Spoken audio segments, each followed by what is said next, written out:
To accurately monitor birds in migration, you have to see them close up, and for that, you have to catch them.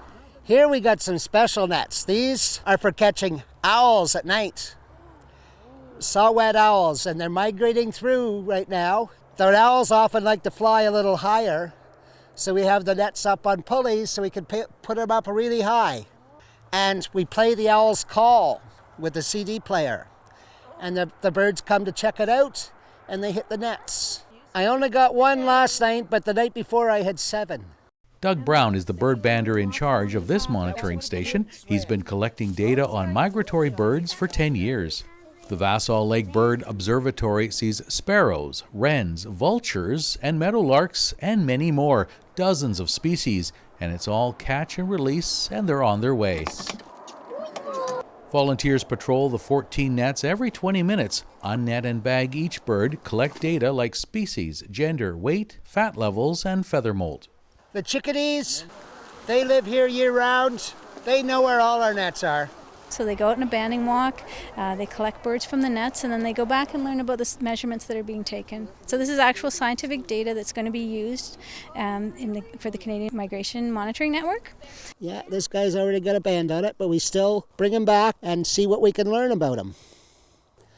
I had a Lincoln sparrow that I caught and banded one year. And they weigh 14, 15 grams. And I caught him 3 days later again. He gained 3.5 grams. So that's 1/4 of his weight he gained in 3 days. This is a Lincoln sparrow. They're more common up north, but they breed commonly up in the mountains around here. And we can identify them by the buffy necklace of streaks. When their home is cold, they travel to a warmer place. I think a really key thing with the children here is that they get to actually see birds up close, because usually it's just something flying by very quickly, or you see something in a zoo. How they put the bands on their feet and how big birds actually are. How they catch the birds. They put nets everywhere, and also learned about different types of wings and feet and bills. Now this bird here is an orange crown warbler. See that nice sharp little pointy bill? That's a weapon. He eats insects. And he gets to leave. There he goes. Run.